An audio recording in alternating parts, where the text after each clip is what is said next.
চট্টগ্রামের বহদ্দার হাটে Sarafbhata welfare society চট্টগ্রামের উদ্যোগে এক ইফতার মাহফিল অনুষ্ঠিত হয়েছে। শুক্রবার ৬ মার্চ অনুষ্ঠিত এই ইফতার মাহফিলে সভাপতিত্ব করেন নূর মোহাম্মদ বাহাদুর এবং অনুষ্ঠানটি সঞ্চালনা করেন রফিকুল ইসলাম খোকন।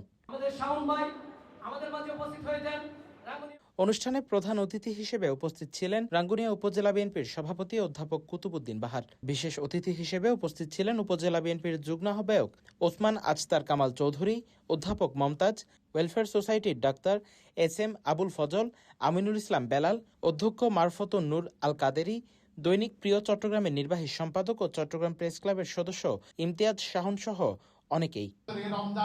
এই বদর দিবস উপলক্ষে ৩১৩ জন সাহাবা যেভাবে বদর যুদ্ধের রণাঙ্গনে নিজেদের তাজা রক্ত বিলীন করে দিয়ে ইসলামের পতাকাকে উড্ডীত করেছিল, সেই মুসলমানদের চেতনাকে আমরা যদি সারা বিশ্বব্যাপী মুসলমানদের। ইফতার মাহফিলে উপস্থিত অতিথিরা একে অপরের সঙ্গে কুশল বিনিময় করেন এবং রমজানের তাৎপর্য ও সামাজিক সম্প্রীতির বিষয়েও মত বিনিময় করেন। অনুষ্ঠানে বিভিন্ন শ্রেণী পেশার মানুষ অংশ নেন।